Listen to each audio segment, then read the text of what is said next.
शुरू करते हैं दोस्तों आज की अमेजिंग न्यूज़ सीरीज। आज की सीरीज देखकर आप कहोगे कि अच्छा ही हुआ भारत ने बुलेट ट्रेन के प्लान्स को इतना एक्सपैंड नहीं किया चाइना की तरह पागलों की तरह, क्योंकि अब एक नई टेक्नोलॉजी आ चुकी है। चाइना ने सक्सेसफुली टेस्ट किया है। अगर भारत के पास ये आ जाए तब तो मुंबई टू दिल्ली 1 घंटे के अंदर हो सकता है। और ये हाइपर लूप नहीं, कुछ और है। अगली खबर आ रही है भारत के एम का 5th जनरेशन फाइटर जेट से। दरअसल ये 5th जनरेशन नहीं है, ठीक ठीक कहा जाए तो 5.5 जनरेशन वाला ये फाइटर जेट होने वाला है। और काफी बड़ी अपडेट इससे जुड़ी हुई है। अगली खबर एक जर्मन कंपनी की तरफ से आ रही है। टू व्हीलर में भी जिस तरह से आपने देखा होगा गाड़ियों में आजकल एडास सिस्टम लगता है, तो टू व्हीलर में भी ये एक नया ARA सिस्टम ला रहे हैं। और दावा कर रहे हैं कि अगर कोई रिलायबल भारतीय कंपनी है जिनकी बहुत अच्छी खासी पहुंच है, हम उनके साथ टाई अप करके ये टेक्नोलॉजी लाना पसंद करेंगे। जानेंगे क्या खास है इस टेक्नोलॉजी के बारे में आगे इस वीडियो में। इंडियन एयरफोर्स ने अब एक बहुत ही इनोवेटिव जुगाड़ लगाया है। दरअसल अब ये कुछ ऐसी टेक्नोलॉजी डाल रहे हैं अपने एग्जिस्टिंग फाइटर जेट में कि इनकी लाइफ लगभग 7 से 10 साल तक बढ़ जा रही है। 2027 में जो मिग 29 की फ्लीट को आउटडेट करना था, अब ये 2035 तक सर्विस दे सकते हैं। इंडियन आर्मी की तरफ से भी एक बहुत बड़ी अपडेट आई है। Pocket size drone detectors finally Bharat ने डेवलप कर लिया है। और आखिर में जानेंगे कि कैसे जर्मनी एक टेक्नोलॉजी दे रहा है भारत को जिसका नाम है नेक्स्ट जेन AIP सिस्टम। और ये इतना खास टेक्नोलॉजी है कि डीजल सबमरीन को ये हाइड्रोजन में बदल देगा। और सबसे खास बात, हाइड्रोजन टैंक्स की तो इन सबमरीन में लगाने की जरूरत ही नहीं। ऑन बोर्ड ये सीधा प्रोड्यूस करके देता है। तो काफी इंटरेस्टिंग इनोवेटिव आज की न्यूज सीरीज होगी, इसलिए प्लीज आप एंड तक बने रहिएगा। साथ ही में अगर आप चैनल पर नए हैं, ऐसी न्यूज सीरीज आप पसंद करते हैं, तो प्लीज हमें सब्सक्राइब कर लीजिए, क्योंकि ऐसी अमेजिंग न्यूज सीरीज इनोवेटिव खबरों के साथ हम आप तक हर दिन पहुंचाते रहते हैं कंटिन्यूसली। शुरू करते हैं पहली खबर की तरफ से, जो कि चाइना की एक नई इनोवेशन की तरफ से आ रही है जिसका कहा जाता है हाई स्पीड फ्लाइंग ट्रेन। दरअसल ये तो बुलेट ट्रेन का भी बाप है। अगर ये भारत में बनने लग जाए, 60 मिनट के बीच में दिल्ली टू मुंबई, दिल्ली टू हावड़ा, ये सारा सफर तय किया जा सकता है। वैसे तो भारत काफी तेजी से अपने सेमी हाई स्पीड और हाई स्पीड कॉरिडोर पर काम कर रहा है, जिनकी मैक्सिमम स्पीड हमारी बुलेट ट्रेन की बात करें तो 250 से 300 होगी। लेकिन चाइना ने रिसेंटली एक बहुत ही बड़ा सक्सेस पाया है, और ये कहते हैं इनको super bullet train. 1000 kilometre per hour की इसकी स्पीड है। दरअसल यहाँ पर लो वैक्यूम ट्यूब्स यूज किए जाते हैं और इसके अंदर काफी एफिशिएंट मैगलेव ट्रांसपोर्ट सिस्टम का यूज किया गया है। ग्लोबल टाइम्स की रिपोर्ट के मुताबिक ट्रेन ने हाल ही में रीसेंट ट्रायल रन्स के दौरान 1000 किलोमीटर पर आवर की रफ्तार को अचीव किया है। और सबसे खास बात, इन्होंने कहा कि सस्पेंशन, ब्रेक, इन सब में कोई प्रॉब्लम नहीं आई। बहुत ही ज़्यादा स्मूथली ट्रेन ने परफॉर्म किया, और वो भी at a maximum speed. Test पूरी तरह से सक्सेसफुल रहा है। और अब ये जल्द ही शंघाई टू बीजिंग, जिसकी कुल डिस्टेंस है 1200 किलोमीटर्स का, इस कॉरिडोर का कंस्ट्रक्शन जल्द ही शुरू करने जा रहा है। जिस पर कंपैरिजन मैं आपको बता दूं, मुंबई और दिल्ली का भी लगभग इतना ही सेम डिस्टेंस है। अगर ये भारत ने भी बनाना शुरू कर दिया, 1 घंटे के भीतर ये पूरा सफर तय हो सकता है।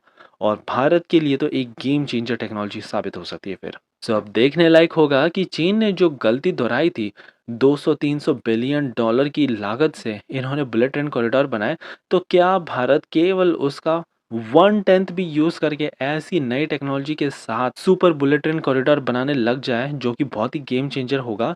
क्या ये भारत कर पाएगा? ये तो आने वाला वक्त ही बताएगा। बढ़ते हैं अगली खबर की तरफ से, जो भारत के काफी फ्यूचरिस्टिक 5.5 जनरेशन एम का फाइटर जेट से आ रही है। रिसेंट जानकारी के मुताबिक बताया जा रहा है कि बस अब केवल 4 साल के भीतर 2028 तक भारत का फर्स्ट 5.5 जनरेशन एयरक्राफ्ट का प्रोटोटाइप वर्जन रेडी हो जाएगा। और फिर उसके बाद 6 से 7 साल बाद इसका प्रोडक्शन, स्टार्ट ऑफ प्रोडक्शन जिसे कहा जाता है SOP, ये शुरू कर दिया जाएगा। आपको बता दें कि ये बहुत ही ज़्यादा अत्याधुनिक है। इसमें सबसे खास बात ये है कि मिसाइलें की कैपेसिटी और ज़्यादा बढ़ा दी गई है, तो दैट मीन्स ये और ज़्यादा डेडली बन चुका है। इसके अलावा भारत जो 4.5 जनरेशन वाले फाइटर जेट पर काम कर रहा है जिसका नाम है LCA Mk1A, ये एक्सपेक्टेड था कि अगले साल तक हम बना लेंगे, लेकिन इंजन दे नहीं पा रहा है अमेरिका की GE कंपनी, जिसके चलते ये 1 साल डिले हो गया। और अभी यहाँ पर फाइनली सप्लाई चेन को रिवाइव कर दिया गया है। LCA में मार्क 1A में और मार्क 1 इन दोनों फाइटर जेट में अमेरिकन कंपनी जी के 404 इंजन्स यूज़ किए जाएँगे और फिर आगे चलकर इनके अत्याधुनिक एडवांस जीई 414 के ही वेरिएंट्स भारत में मैन्युफैक्चर किए गए इंडिजिनस कंपोनेंट्स के साथ हमारे फाइटर जेट्स में फिट कर दिए जाएँगे। हमारी अगली खबर अब एक जर्मन कंपनी की तरफ से आ रही है जिसका नाम है कॉन्टिनेंटल। कार में एडास तो आपने सुना ही होगा, that means advance driver assistant system. लेकिन क्या आपने कभी टू व्हीलर्स में ये सिस्टम सुना है? काफ़ी शॉकिंग लग रहा होगा, लेकिन अब ये जर्मन कंपनी भारत में इस टेक्नोलॉजी को लाना चाहती है। ABS air bag control unit जैसे तमाम सारे इनोवेशन के बाद अब भारत में आने जा रहा है एडवांस राइडर असिस्टेंट सिस्टम। हालांकि इस जर्मन कंपनी के लिए ये न्यू नहीं है, क्योंकि 3 साल पहले ही इन्होंने लॉन्च कर दिया था, लेकिन भारत में कभी इसकी एंट्री हो नहीं पाई। कंपनी का दावा है कि इनका सॉल्यूशन बहुत ही कॉस्ट इफेक्टिव है, 4D imaging radar sensor technology पर आधारित है।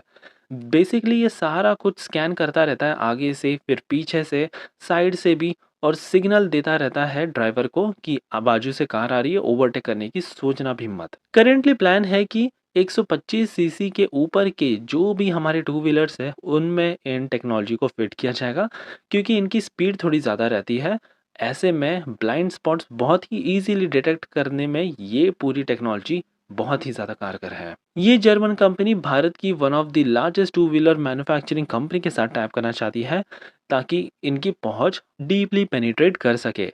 ये गैजेट्स या फिर कहे कि एडवांस राइडर असिस्टेंस सिस्टम अगर हमने इन व्हीकल्स में लगा दिया, आगे चलकर कंपनी तो ये भी कह रही है कि हम L2 और L3 लेवल के ऑटोनोमस फीचर्स को भी सपोर्ट कर सकते हैं। दैट मीन्स ऐसा केस जहां पर आपकी मोटरसाइकिल या स्कूटर, स्कूटी अपने आप ही ड्राइव करेगी आसपास के एनवायरमेंटल कंडीशंस और सारी चीज़ों को स्कैन करते हुए। तो वाकई में काफ़ी इनोवेटिव और प्रॉमिसिंग ये टेक्नोलॉजी लग रही है। देखने लायक होगा कि कैसे भारत में इसका रिस्पॉन्स मिलता है। बढ़ते अगली खबर की तरफ से, जो इंडियन एयरफोर्स की तरफ से आ रही है। यहाँ पर इन्होंने काफ़ी अच्छा जुगाड़ लगाया है।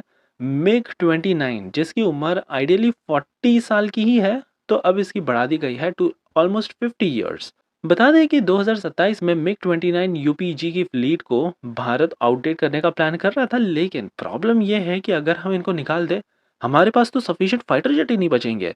तो ऐसे में भारत ने जुगाड़ लगाया कि इसको ही और ज़्यादा मॉडिफाई करके इसकी उम्र और बढ़ा दी गई है, तो अब ये 2035 तक भारत के काम आएंगे। तब तक भारत अपना तेजस MK2 बना चुका होगा और धीरे धीरे फिर ये जैगवार की फ्लीट को रिप्लेस करेगा, एंड देन आएगा मिराज 2000 का नंबर। ये भी 2035 तक रिप्लेस करने स्टार्ट कर दिए जाएंगे। उस टाइम तक शायद भारत का 5.5 जनरेशन वाला एम का फाइटर जेट भी आ जाएगा, जो कि दुश्मनों के तो छतर छुड़ा देगा। ये बहुत ही ज़्यादा स्टेल्थी है, almost close to 6th generation fighter jet से इसकी सीधी टक्कर होगी। हमारी अगली खबर इंडियन आर्मी की तरफ से आ रही है। दरअसल हाल ही में इन्होंने काफ़ी portable drone detector technology develop की है, जो सोल्जर्स इजीली कैरी कर सकते हैं हिमालयन रीजन्स में। प्रॉब्लम यहाँ पर ये थी कि ड्रोन्स क्योंकि काफ़ी कॉम्पैक्ट होते हैं, दुश्मनों की ये जल्दी नज़र ही नहीं आते, और ऐसे में ये सीधा अटैक करना शुरू कर देते हैं हमारे सोल्जर्स पर। तो अब ये बहुत ही कॉम्पैक्ट डिवाइस सीधा हमारे सोल्जर जेब में डालेंगे, और ये तुरंत ड्रोन किसी भी आसपास में कहीं पर भी होगा ना, सीधा ये डिटेक्ट कर लेगा। कोई भी ड्रोन इस डिटेक्टर से बच नहीं सकता, और ऐसे में काउंटर एक्शंस ले सकते हैं हमारे सैनिक और अपनी जान बचा सकते हैं। तो ये थी हमारी आज की कमाल की इनोवेशंस और amazing news series. I hope कि आपको ये आज की सीरीज पसंद आई हो। अगर हाँ, तो प्लीज़ एक लाइक कर दीजिए, ऐसे ही हमारे छोटे से काम और ऐसे ही कमाल के कंटेंट को सपोर्ट करने के लिए।